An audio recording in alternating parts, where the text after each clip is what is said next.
Hello, lovely, and welcome back. I am so pleased you're here. So, today we are going to we're going to start looking at the Abundant Healer's Way, which is what I've broken down into the 4 core elements that I know have been vital on the steps that I've taken on my journey to abundance.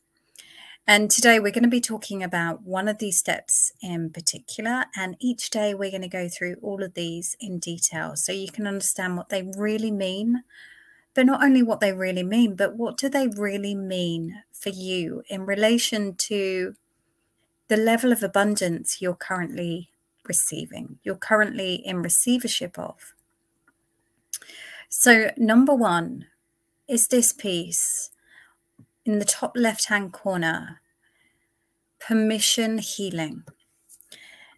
Now, this is about giving yourself permission to actually be a receiver of abundance. And initially you may think, or I certainly did at the beginning part of my journey, that, well, of course I want abundance. Who wouldn't want abundance? You know, what a silly thing to say. Of course I'm giving myself permission.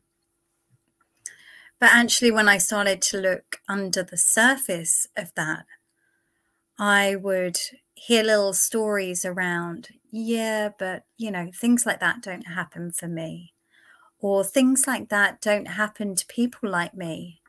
Or that might work for someone else, but it wouldn't work for me.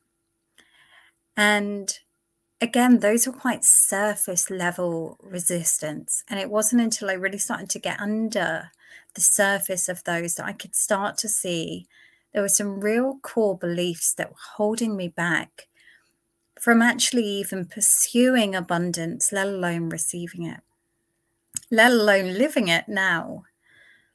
So for me, I'll give you a little bit of an overview to help you get your brain going around what your story might be. But so my story around abundance, you know, initially I grew up in a household where we didn't have a lot of money. I came from a single parent household. My mum struggled to keep us going. She would often have little jobs on the side, but they were never jobs that really paid a lot. There was a lot of struggle and striving. There was also a lot of turbulence that was going on in that household, events that would go on or circumstances, and we had to move house a lot due to things like a lack of money or a lack of resources. And so there was this instilled feeling in me that this was normal. It was kind of perfectly normal to not have a lot of money, to be constantly striving for money, to feel like being under-resourced was where people like me were and should be, and that was it. Yeah, I saw my other side of my family, so my dad's side, although I wouldn't say he had, you know, enormous amounts of money, he was structured with his money and he was disciplined, and, you know, he invested his money he bought a house, and, you know, he did all the things that really set him up for financial stability and security. But that also came at a price. There was also a lot of saying no to certain things. And, you know, when he could, he would do, you know, we would do lovely things together. And he always made a point of taking us out and doing really nice things. But, you know, we didn't have flamboyant holidays. I think we went on holiday probably like once abroad. And I think remember once later on in my time, but not abroad. And so those sort of things, those luxury items were not part of my story as a child growing up. So when I thought about this idea of abundance going into my adulthood, that seemed very unrealistic. My story from childhood went into, you know, I decided I wanted that stable career. I wanted that financial security, and I went after careers that I thought would give me that. And, you know, they did to a certain degree. But I also was carrying around a lot of baggage around what was I allowed to have? What would I give myself permission to have?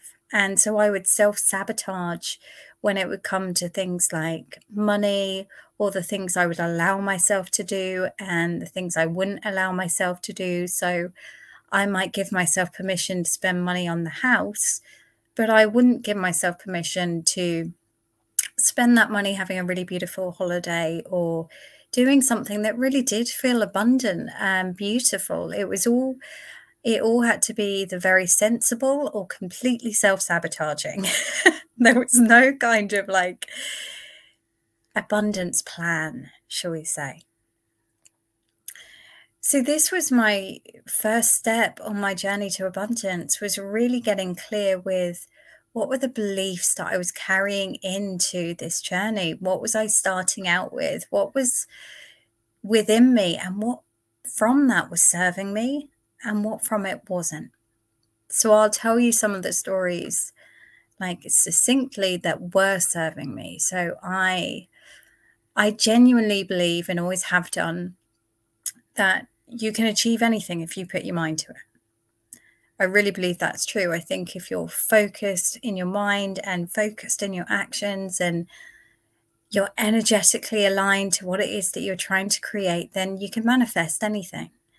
And I've experienced that in my life. You know, I remember when I bought my first house, and I just, you know, on paper, it genuinely shouldn't have been possible with the level of house that I got and the level of mortgage that I got, and the area that we managed to get it in and the type of house. I mean, it was beautiful, and it was a first home, and it didn't make sense. But I managed to manifest that through having a very clear vision on what I wanted. And we will go into like strategy later on in this workshop. But so that belief of you can achieve anything has truly served me on my journey of abundance.